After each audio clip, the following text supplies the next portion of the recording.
સામે આપણે એવું નિવેદન કરવાનું છે કે આપણે વડતાલ બોર્ડ સ્વામિનારાયણ સંપ્રદાય આ વાત સાથે સહમત નથી અને અમારા શાસ્ત્રમાં આવી કોઈ ઉલ્લેખ નથી.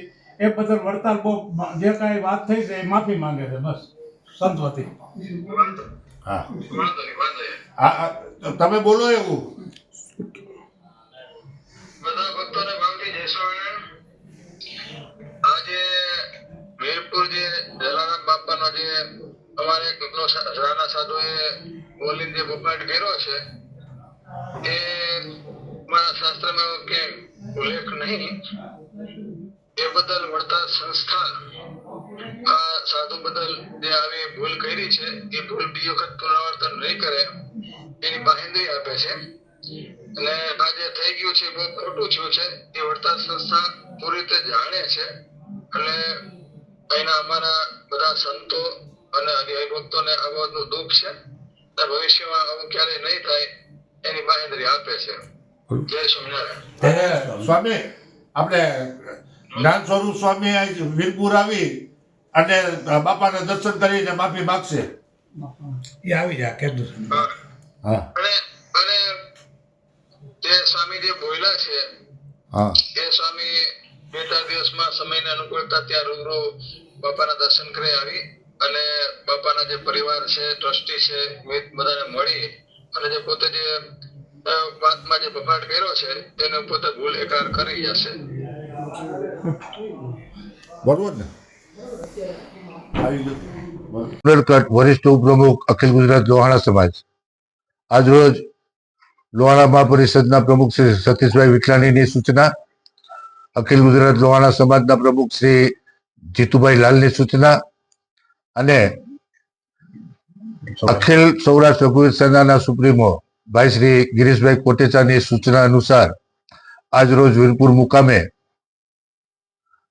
આ આંદોલન અને સમાજના રોષ બાબતે અને આ રોષ અને બાપાની રજામંદી અને આ રોષ બાબતે શું કરવું એની ચર્ચા અને આના ઉકેલ માટે આજરોજ અહીંયા આવવાનું થયું. ચર્ચા પછી જેતપુર મંડળના એટલે કે વડતાલ ટેમ્પલ બોર્ડના જેતપુર મંડળના મંદિરના ટ્રસ્ટીશ્રીઓની રૂબરૂ આ બધી ચર્ચાઓ થઈ.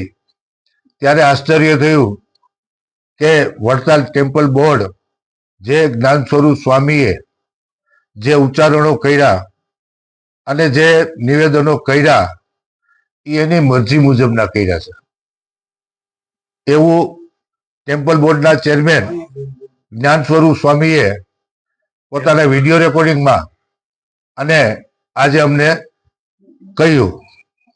અને જે જ્ઞાન સ્વરૂપ સ્વામી આ બફાટ કર્યો છે એ સ્વામી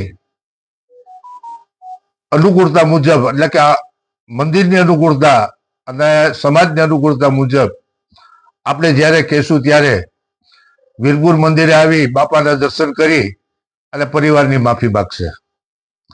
આ વાતની બહુ સ્પષ્ટતા થઈ જતા અને વડતાલ ટેમ્પલ બોર્ડના ચેરમેન શ્રી દેવસ્વામી મહારાજશ્રીએ બહુ સ્પષ્ટ કહ્યું કે અમારા માટે આ શરમજનક ઘટના ઘટી જાય છે અને આ ઘટનામાં અમે સ્વામીશ્રીને પણ ઠપકો આપ્યો છે અને ફરી વખત આવું ન બને એટલે ટેમ્પલ બોર્ડના લેટર પેડ ઉપર અમે આ અંગેની માફી પણ માગીએ છીએ અને વિડીયોના સ્વરૂપની અંદર પણ અમે જાહેર કરશું.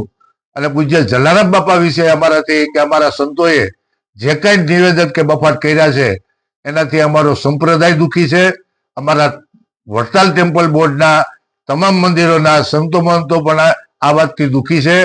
અમે પોતે કે જલારામ બાપામાં આસ્થા ધરાવીએ છીએ અને બાપાના પ્રસાદમાં પણ અમે એક ભગવાનનો પ્રસાદ માની અને અમે લઈએ છીએ એવી વાત કરતા આજરોજ આ જે કઈ વિવાદ હતો એ માત્ર ને માત્ર જ્ઞાન સ્વરૂપ સ્વામીના બફાટ અને એમના કોઈ પુસ્તકોમાં વાંચ્યું હોય કે ન વાંચ્યું હોય પણ એ પોતાનો બફાટ હતો, પોતાનો પ્રચાર કરવા માટે અને પોતાના ફોલો વધારવા માટેનો એક આ પ્રયાસના ભાગરૂપે આવું કર્યું હોય એવું એક ફલિત થતા અને એને માફી માંગવાની અને વીરપુર આવીને માફી માંગવાની વાત કરતા આજે આ વિવાદનો અંત આવે છે.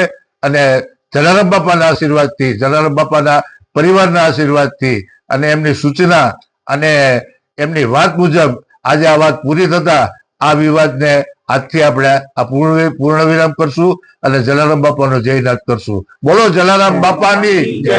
ખાસ કરીને એક એક વાત મિનિટ. ખાસ કરીને એક વાત કહેવાની એ છે